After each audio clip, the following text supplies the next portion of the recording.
मोगा बाबणानो, जोआच्या शुभ वर्तमानाच्या जर एका वळी वरवीं देव आमकां नवें कितें तरी दाखोळ करता. जोआचो 14वो आविसर आनी 9वे वळी प्रमाणें आमकां अशें दिसता की पोरण्या कोर्रा वरवीं फिलिपाक खबर आसली की मोजेसान यहोवा देवाची मोहिमा पळयल्ली आसली आनी देवाच्या मोहिमेचें दर्शन आयजयाक फावो जाल्लें आसलें. दोनी जेजू फिलिपाक सांगता की ताणें जायतीं विजमितां दाखयलीं. जरी फिलिपान मोजेस वो आयजया प्रमाणें देवाची मोहिमा पळोवंक ना, तरी ताणें जेजूक पळयल्लो आसलो.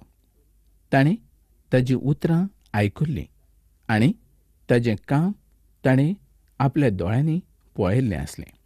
जें कितें फिलीप पळोवंक सोदतालो तें ताणें दोनूय जेजू वरवीं पळयलें. ताणें देवाक पळयलो. क्रिस्ता वरवीं पोरण्या कर्रांतल्या खंयच्याच प्रकाशनेपेक्षा देवाचे सगळ्याकून चड प्रकाशनी फिलिपाक जाल्ली आसली, कारण ताणें ताका कुडीन पळयल्लो आसलो. तो ताज्या सांगाता 3 वर्सां रावलो आनी ताज्या सांगाता वावुरलो. इब्रोवाच्या पयल्या आविसरांत आनी 3रे वळीन अशें बरयल्लें आसा, तो ताज्या वैभवाचो परजोड आनी ताज्या सैमाचें रूप देखून आपल्या शक्तिवंत शब्दान आख्खो संवसार सांबाळटा आनी पातकाची सुटका केल्या उपरांत स्वर्गार थोर देवाच्या उजव्याक आताक बसला. जाणें म्हाका पळयला ताणें बापाक पळयला हाचो अर्थ असो न्हय की तुमी तशाच सारके मनशाक पळयलो, तर तुमी त्याच मनशाक पळयलो आनी तुमी जेजू क्रिस्ता उद्देशीं बापाक पळोवंक शकता. मोगा बाबणानो, खरें जोआच्या 4थ्या आविसरांत आनी 24वे वळीन अशें बरयल्लें आसा, देव आत्मो जावन आसा आनी ताज्या भक्तांनी ताजी भक्ती आत्म्यान आनी स्वतान करूंक जाय. जोआच्या पयल्या आविसरांत आनी 18वे वळीन अशें बरयल्लें आसा, जो एकलोच एक जल्मलो देवाच्या गोपान आसा, ताणें ताका परगट केल्लो आसा. आमी सासणाचें जिवीत ताज्या सांगातान सारतले. आमी जे ताजेर मोग करतात तांकां हें जिवीत फावो जातलें. ही व्हड कुशालकायेची गजाल जावन आसा. आमचें जिवीत कित्याक पासत हें तांणी समजून ह्या स्वातेचेर दाखोळ केल्लें आसा. हें चड गरजेचें जावन आसा. जेजू ह्या स्वातेचेर ताज्या कामा कडेन आनी ताज्या उतरां कडेन आमकां व्हरता. ताजें काम आनी ताजीं उतरां सारकीं जावन आसलीं. आयज आमी तशें करिनात.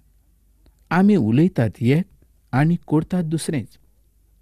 आमी सुंदर गोवायकी दितात आनी सुंदर उदाहरणां दितात, पूण आमच्यांतलो कोणूच बरो जिवीत जियेना, कारण आमचें जिवीत सगळें पिड्ड्यार जाल्लें आसा.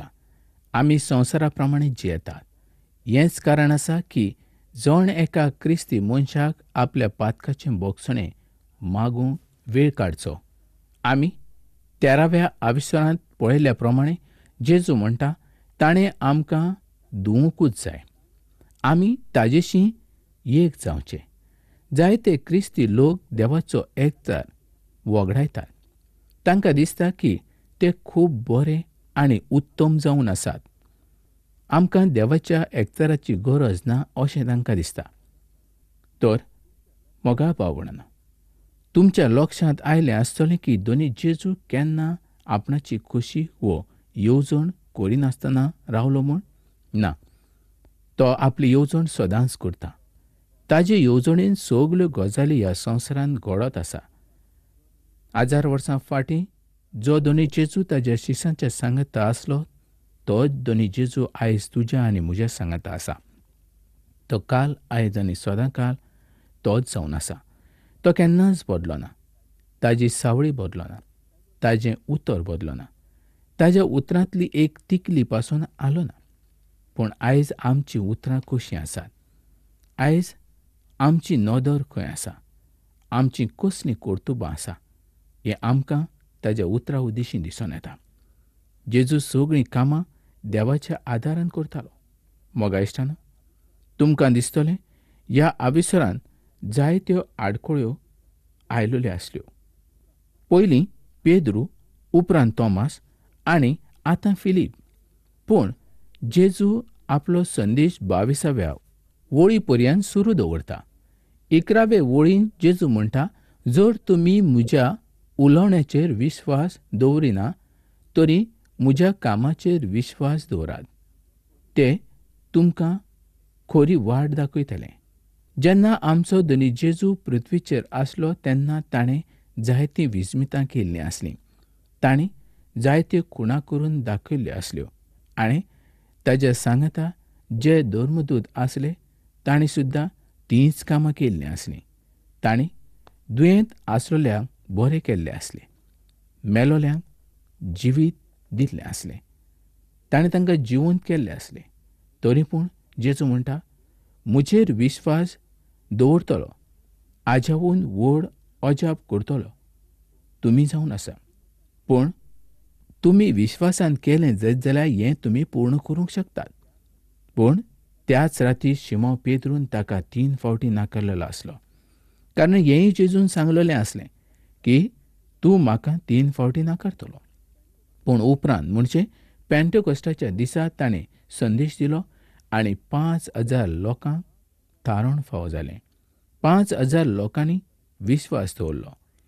खरेंच मोगाळ भावंडांनो, जो कोण दुनिया जेजू क्रिस्ताचेर विश्वास दवरता आनी ताज्या उतरां प्रमाणे चलता तो ह्या संवसारांत असली आपली गोवायकी सांबाळटा. ज्या लोकांनी क्रिस्ताचो संदेश आयकलो तांणी ताजेर विश्वास दवरलो आनी आपलें जिवीत दोनी जेजूक भेटयलें. परत दोनी जेजू क्रिस्त जिवंत जालो आनी तो आयज स्वर्गार आसा. स्वर्गावेल्यो सगली सुवात ताणें तुका आनी म्हाका सांबाळून दवरलेली आसा. आमी थंय वयचें आनी ताच्या सांगाता राज करचें.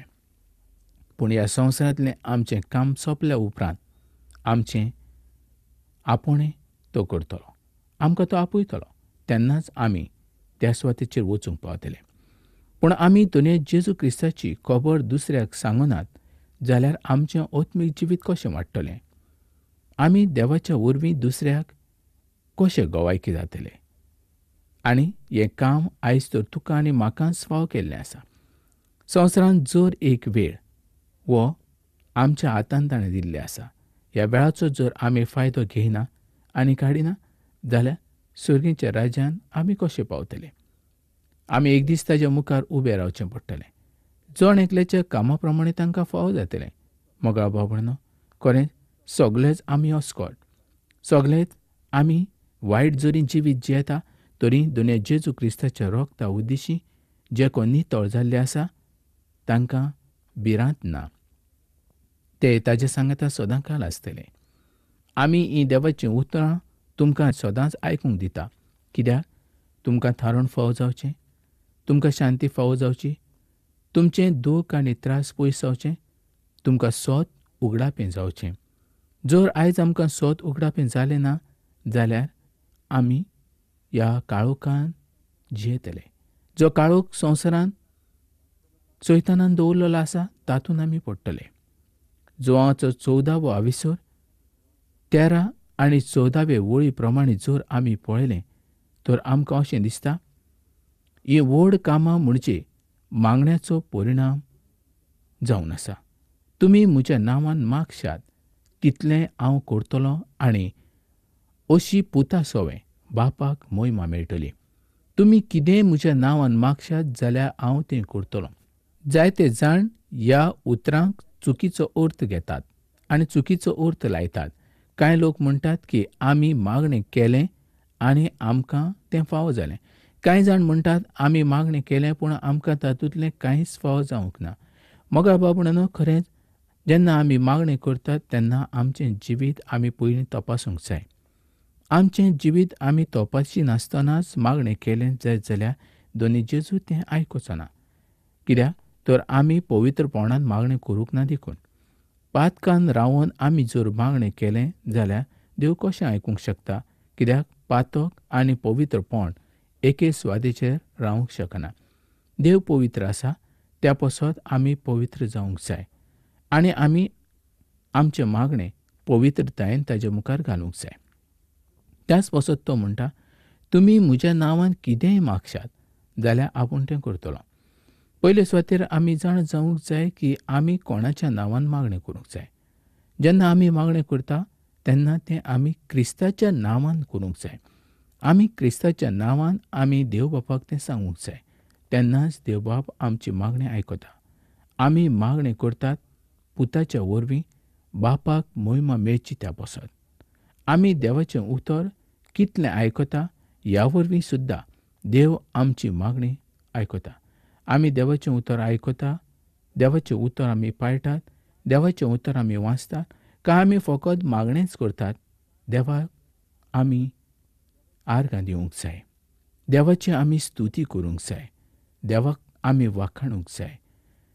ताणें आमच्या जिवितांत जें कितें केलां त्या प्रमाणें आमी करूंक जाय. आमी दुसऱ्याक गवायकी दिवंक जाय.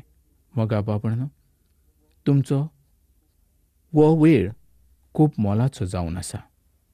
आयज देवान तुका हीं उतरां आयकूंक तयार केल्लो आसा. देवान आयज जो वेळ तुका दिला तो फाल्यां मेवतलो अशें आमच्यांनी सांगूंक जायना. देवाचो वेळ खूब म्हत्वाचो जावन आसा. आमच्या थंय देव सदांच आसा, पूण आमी सदांच देवाच्या थंय आसा काय ना हें आमी पळोवंक जाय. सकाळ जाली आमी कामाक वेता, सांज जाली आमी न्हिदतात. देवाक आमी कितलो वेळ दितात हें म्हत्वाचें जावन आसा. आनी फकत आमी 2 उतरांनी मागतात, दुनिया आमची गरज तूं भागय म्हणून. आमी ताच्या पवित्र आत्म्याचें मंदीर जावन आसात. देव आमचे मदीं आसा. देव आमच्या काळजान रावता. तो अशें म्हणना की संवसार सत जें आसा ताका मानून घेना. तो म्हणटा संवसार ताका घेवंक शकना. देवाचो आत्मो देवाचें उतर घेवन तें बावरतें पासत उगडापें करता. पूण ताजें तारण जालां तांकांच तें उगडापें जाता. जांचें तारण जावंक ना तांकां देवाचें उतर उगडापें जायना. संवसारांतलो मनीस ताका फकत पळोवंक शकता, ताका आयकूंक शकता, पूण आपलें तारण जोडूंक शकना. कित्याक ताणें ताका मानूंक ना देखून. तांकां संवसारांतल्यो गजाली बऱ्यो लागतात, पूण देवाच्यो गजाली तांकां बऱ्यो लागना. पवित्र आत्मो स्वतान आमकां चलयता, आमकां वाट दाखयता. तो आमच्यो गुन्यांव चुकी दाखयता. तो आमचो गुरूजी जावन आसा. तो आमचो वाट दाखयणारो जावन आसा. हेंच पवित्र पुस्तक आमकां सांगता. जेजू मेलो, ताका निकी पिलो आनी तो पुनर्जिवंत जालो आनी आयज तो सुर्गेच्या राजान बापाच्या उजव्याक बसलेलो आसता. जें कितें पवित्र पुस्तकांत बरयल्लें आसा तें सगळें सत जावन आसा. आयज मागण्याचे वयर देव आमकां कळीत करता. आमी कशें मागणें करूंक जाय, कोणाच्या नांवान करूंक जाय आनी कितलें करूंक जाय हेंय म्हत्वाचें जावन आसा. जायते फावटी आमी मागतात, पूण आमी कितें मागतात, कशें मागतात हाजेर आमी चोत्राय धरूंक जाय. आमी जर आमच्योच गरजो मागल्यो आनी दुसऱ्या पासत मागलें ना जाल्यार देव आमचें मागणें आयकतलो? मोगा बाबणानो, खरेंच आमी मागतात जायत जाल्यार संवसारा पासत मागूंक जाय. संवसारांतले परजे पासत मागूंक जाय. आमी आमच्या भाव भयणां पासत मागूंक जाय. आमी आमचीच गरज मागची न्हय. जर आमी देवाची खुशी केली जाल्यार आमची गरज कितें आसा ही देव जाणा.